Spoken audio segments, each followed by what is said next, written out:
दोस्तों, आज मैं आपको सातुड़ी तीज की कहानी बताने जा रही हूँ। एक साहूकार था। उसकी 7 बेटी थी। उसका सबसे छोटा बेटा पांव से अपाहिज था। वह रोजाना एक वेश्या के पास जाता था। उसकी पत्नी बहुत पतिव्रता थी।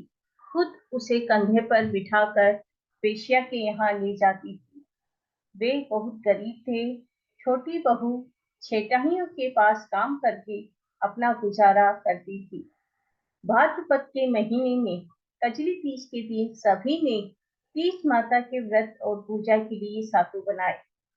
छोटी बहू गरीब थी। उसकी सास ने उसके लिए भी एक सातु का छोटा पिंडा बनाया। शाम को पूजा करके जैसे ही वो सत्तू पासने लगी, उसका पति बोला, मुझे वेश्या के यहाँ छोड़कर आ। हर दिन की तरह उस दिन भी वह पति को कंधे पर बिठाकर छोड़ने गई। लेकिन वो अपनी पत्नी से बोलना भूल गया कि तू घर जा। वह बाहर ही उसका इंतजार करने लगी। इतने में जोर से वर्षा आने लगी और बरसाती नदी में पानी बहने लगा। कुछ देर बाद नदी से आवाज आई, आव तारी जाव तारी दोना खोल के पी, पी प्यारी हो। आवाज सुनकर उसने नदी की तरफ देखा तो दूध का दोना नदी में तैरता हुआ आता दिखाई दिया। उसने दोना उठाया और 7 बार उसे पीकर दोनों के 4 टुकड़े किए और चारों दिशा में फेंक दी। उधर तीज माता की कृपा से उस वेश्या ने अपना सारा धन उसके पति को वापस देकर सदा के लिए वहां से चली गई।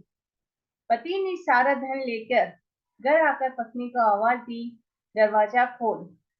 तो उसकी पत्नी ने कहा, मैं दरवाजा नहीं खोलूंगी। तब उसने कहा कि अब मैं वापस नहीं जाऊंगा, अपन दोनों मिलकर सातु पासेंगे। लेकिन उसकी पत्नी को विश्वास नहीं हुआ।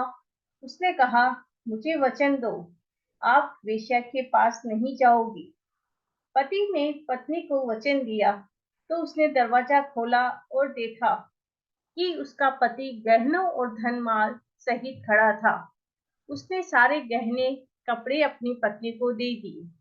फिर दोनों ने बैठकर सातु पाठा पासा। सुबह जब छोटी बहू जेठानी के यहाँ काम करने नहीं गई तो बच्चे बुलाने आए। काकी चलो सारा काम पड़ा है। उसने कहा, अब तो मुझ पर तीज माता की पूरी कृपा है। अब मैं काम करने नहीं आऊंगी। बच्चों ने जाकर माँ को बताया कि आज से काकी काम करने नहीं आएगी। उन पर तीज माता की कृपा हुई है। वह नए नए कपड़े गहने बैठकर बैठी है और काका जी भी घर पर बैठे हैं। सभी लोग बहुत खुश हुए। हे तीज माता, आप जैसे छोटी बहू पर प्रसन्न हुए हैं, वैसे सभी पर प्रसन्न होना